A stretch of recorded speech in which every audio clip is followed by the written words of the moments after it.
Hello दोस्तों, नमस्कार। मैं विजय पूनिया और आप देख रहे हैं विजय एजुकेशन।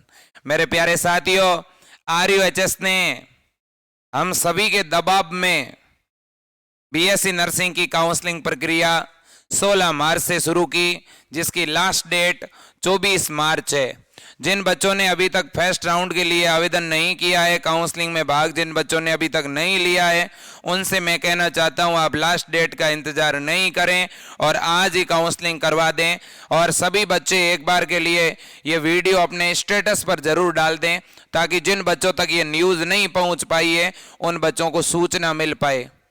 अब दूसरी बात बच्चों, मैं ये कहना चाहता हूं कि 24 मार्च तक आपने कॉलेज वगैरह फिल कर दी। अब अपने को कॉलेज मिलेगी कब, अलॉटमेंट कब जारी होगा फर्स्ट राउंड का? तो लगभग बच्चों 30 मार्च तक कॉलेज का अलॉटमेंट आपका आ जाएगा। इसमें लगभग 6 दिन का समय लगेगा, इससे ज्यादा टाइम लगने वाला नहीं है, ठीक है ना। अब इसके बाद सर सेकंड राउंड कब तक शुरू हो जाएगा? तो आपके सेकंड राउंड की जो काउंसलिंग है वो करीब करीब मेरे दोस्तों 10 से लेकर के 15 अप्रैल के बीच में शुरू होगी, मुझे ऐसा लग रहा है। 10 अप्रैल से 15 अप्रैल के बीच में सेकंड राउंड की काउंसलिंग शुरू होगी। फर्स्ट राउंड में लगभग बच्चों आप मान के चलना 70% से ज्यादा सीटें भरी जाएगी, ठीक है ना। 70% के आसपास सीटें फुलफिल हो जाएगी और फिर होगा सेकंड राउंड, ठीक है ना। तो इसलिए आप बच्चों जिनके नंबर कम हैं वो ज्यादा से ज्यादा कॉलेज भरिएगा, प्राइवेट कॉलेज ज्यादा से ज्यादा भरो जिनके नंबर कम है, ठीक है। आप 50 कॉलेज भर सकते हो, 90 भर सकते हो, 100 भर सकते हो, 150 भर सकते हो, जितनी भी कॉलेज है। मैं तो कहता हूं अगर किसी के BSc नर्सिंग करने का सपना है, जुनून है, ठीक है ना, और उसके नंबर कम है, तो फिर सभी कॉलेज भरो आप। काउंसलिंग के अंदर आपको पक्का कॉलेज मिलेगी। यहां मेरे दोस्तों BSc नर्सिंग में जिसके नंबर कम है उसको भी कॉलेज मिलेगी और जिसके नंबर ज्यादा है वो भी पीछे रह सकता है। क्यों? क्योंकि आप कॉलेज की चॉइस अगर सही नहीं करोगे तो ऐसा संभव है। इसलिए ज्यादा से ज्यादा संख्या में कॉलेज भरें, तभी आपको मौका मिलेगा। हाँ, अगर किसी बच्चे के नंबर बहुत अच्छे हैं तो फिर आप कम कॉलेज भरें, ठीक है ना। जिनको केवल गवर्नमेंट कॉलेज ही लेनी है तो फिर वो केवल गवर्नमेंट ही कॉलेज भरें। बहुत से बच्चे ऐसे हैं जिनका चालान कट चुका है, ठीक है, लेकिन कॉलेज चॉइस का ऑप्शन नहीं आ रहा है, तो वो एक बार और ट्राई कर लें। फिर भी अगर ठीक नहीं हो रहा है तो नया चालान बनवा दें, पिछला पेमेंट लगभग आपका रिफंड हो जाएगा, मुझे इस बात का पूरा भरोसा है, ठीक है। अब अगर बात करें, कुछ बच्चों के फॉर्म नहीं खुल रहे हैं, वो फॉर्म नंबर और डेट ऑफ बर्थ तो डाल रहे हैं लेकिन फिर भी फॉर्म नहीं खुल रहे हैं। उन बच्चों से कहना चाहता हूं कि आपका कोई रिश्तेदार अगर जयपुर में रहता है, आपका कोई भाई बहन, तो आप उन्हें यूनिवर्सिटी भेज दें। यूनिवर्सिटी की साइट से ही इस फॉर्म को सही किया जाएगा। वो जब तक अपने डेटा के अंदर आपका फॉर्म अपलोड नहीं करेंगे तब तक वो यहाँ शो नहीं होगा। कुछ डेटा, कुछ बच्चों को ये दिक्कत भी आ रही है कि उनके फॉर्म खुल ही नहीं रहे हैं, तो उन बच्चों से मैं कहना चाहता हूँ, ठीक है ना। तो ये पूरा प्रोसीजर रहेगा। डॉक्यूमेंट को लेकर के भी मेरे पास बड़ी संख्या में कॉल आ रहे हैं, ठीक है। मैं उन सभी बच्चों से कहना चाहता हूं कि फिलहाल आप डॉक्यूमेंट को लेकर ज्यादा चिंतित नहीं हो, पैनिक नहीं हो। अगर कोई डॉक्यूमेंट अब भी अधूरा है तो आप बना सकते हो। एक तो मेरे पास ज्यादा मैसेज आते हैं TC को लेकर के। तो देखो बच्चों, अगर TC आपके पास 12th की है तो चलेगी, 12th की अगर नहीं है और आपका एडमिशन BSc या BA में हो चुका है तो BSc या BA के कॉलेज से आप कॉलेज की TC भी लगा दोगे तो भी काम आ जाएगी, ठीक है। इसके बाद में अगर किसी की TC खो गई है तो स्कूल से डुप्लीकेट TC भी निकलवा सकते हो। फिर है प्रव्रजन प्रमाण पत्र यानी माइग्रेशन। माइग्रेशन आपके पास होना ही चाहिए। अगर माइग्रेशन नहीं है तो अजमेर से नया निकल जाएगा, आप डुप्लीकेट निकलवा सकते हो। इसके बाद में 10th की और 12th की, इन दोनों की ओरिजिनल मार्कशीट की जरूरत पड़ेगी। वो ओरिजिनल मार्कशीट आपकी लेंगे नहीं कॉलेज वाले, वापस दे देंगे, लेकिन एक बार रिपोर्टिंग के टाइम जब आप कॉलेज में जाओगे एडमिशन के लिए तब इसकी जरूरत पड़ेगी। इसके बाद जाति प्रमाण पत्र और मूल निवास प्रमाण पत्र। देखो, जाति प्रमाण पत्र OBC और MBC कैटेगरी और OBC कैटेगरी, इन दोनों का 1 साल से पुराना नहीं होना चाहिए, ठीक है ना। लेकिन SC ST का जाति प्रमाण पत्र चाहे कितना भी पुराना हो चलेगा, कोई दिक्कत है नहीं है। इसी तरह से एक आपको चाहिएगा मूल निवास प्रमाण पत्र यानी डोमिसिल प्रमाण पत्र, इसकी भी आपको जरूरत पड़ने वाली है। और इसके अलावा एक आपको अपना एप्लीकेशन फॉर्म चाहिएगा, ठीक है ना।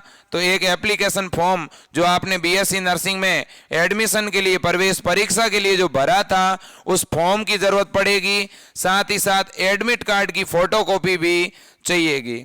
अब जो बच्चे हैं जो अभी चालान कटा रहे हैं 560 का, वो कह रहे हैं कि सर हमारा प्रिंट नहीं निकल रहा है चालान का, तो अभी चालान का कोई प्रिंट नहीं निकलेगा, बाद में ऑप्शन आ जाएगा।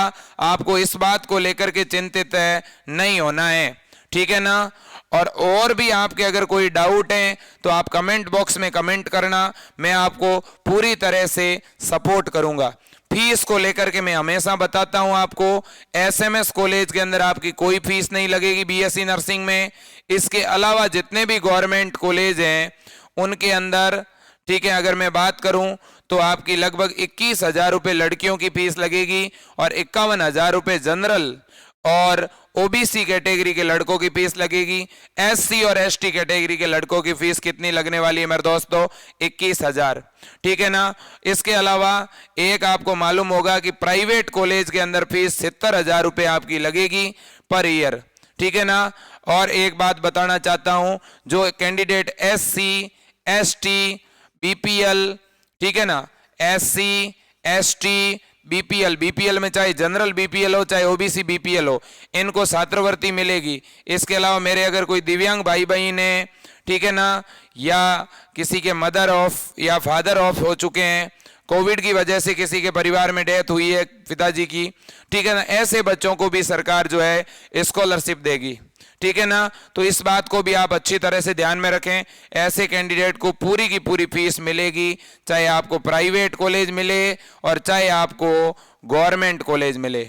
अब एक अफवाह चल रही है कि प्राइवेट कॉलेज से बीएससी नर्सिंग करेंगे तो जॉब मिलेगी नहीं, गवर्नमेंट कॉलेज से करेंगे तो ही जॉब मिलेगी, कि दोनों की मान्यता अलग अलग है। ऐसा कुछ भी नहीं है मेरे दोस्तों। चाहे आप प्राइवेट कॉलेज से करो चाहे गवर्नमेंट कॉलेज से बीएससी नर्सिंग करो, मान्यता दोनों की बराबर है। दोनों की मार्कशीट के ऊपर RUHSE लिखा हुआ आएगा, चिंतित होने की जरूरत है 1% भी नहीं है, मान्यता दोनों की बराबर है। हाँ, पढ़ाई में थोड़ा बहुत फर्क हो सकता है, ठीक है, फीस में फर्क हो सकता है, लेकिन मार्कशीट की वैल्यू बराबर ही होगी, ठीक है ना। इस बात को याद रखें। बाकी मेरे दोस्तों, बीएससी नर्सिंग अपने आप में एक गोल्डन कोर्स है मेरे दोस्तों, जिसमें रोजगार की अपार संभावनाएं हैं। आने वाले समय में बीएससी नर्सिंग फील्ड में बहुत सारी जॉब निकलने वाली है। तो बहुत अच्छा कोर्स है, मेडिकल लाइन का सबसे बढ़िया कोर्स है, आप करें। साथ ही साथ आपके परिवार का कोई सदस्य इस कोर्स को अगर करना चाहता है और अगर वो RUHS बीएससी नर्सिंग की तैयारी करना चाहता है तो मेरे दोस्तों, अपने ही विजय एजुकेशन परिवार पर सत्र 2022-23 के लिए हमने ऑनलाइन तैयारी शुरू करवा दी है। तो अगर किसी को ऑनलाइन कोर्स से ज्वाइन होना है और बीएससी नर्सिंग प्रवेश परीक्षा की तैयारी शुरू करनी है तो उसे आप बोल सकते हैं कि विजय एजुकेशन ऐप को डाउनलोड करें और बीएससी नर्सिंग का कोर्स लेकर के तैयारी शुरू कर सकता है। चाहे उसे एम्स बीएससी नर्सिंग की तैयारी करनी हो, चाहे RUHS बीएससी नर्सिंग की तैयारी करनी हो, चाहे बिहार BCEC की तैयारी करनी हो, या KGMU, ठीक है, या मेरे दोस्तों Saifai university, Chhattisgarh BSc nursing, ठीक है, MP बीएससी नर्सिंग, इन सभी के लिए हमने बीएससी नर्सिंग के कोर्स लॉन्च किए हैं। और अपना इंस्टीट्यूट एकमात्र ऐसा इंस्टीट्यूट है जो ऑल ओवर इंडिया में 1000 से भी कम फीस के अंदर पूरे साल भर पढ़ा रहा है। इससे ज्यादा बड़ी बात क्या हो सकती है? ऑल ओवर इंडिया में सबसे कम फीस पूरे राजस्थान, छत्तीसगढ़, यूपी और बिहार में एकमात्र इंस्टीट्यूट है विजय एजुकेशन, जो बहुत ही नाम मात्र की फीस में बीएससी नर्सिंग की तैयारी करवा रहा है। और यह सब इसलिए करवा रहा है क्योंकि आप लोग सपोर्ट कर रहे हो और मुझे पता है कि आपका जज्बा, आपका जुनून एक अलग ही लेवल का है मेरे दोस्तों, इसलिए मैं हमेशा आपके साथ जुड़ता हूं। तो मेरे दोस्तों, आज के लिए इतना ही। सपोर्ट बनाए रखना, आपकी समस्याओं को मुझे बताते रहना। आज के लिए इतना ही। जय हिंद, वंदे मातरम, भारत माता की जय।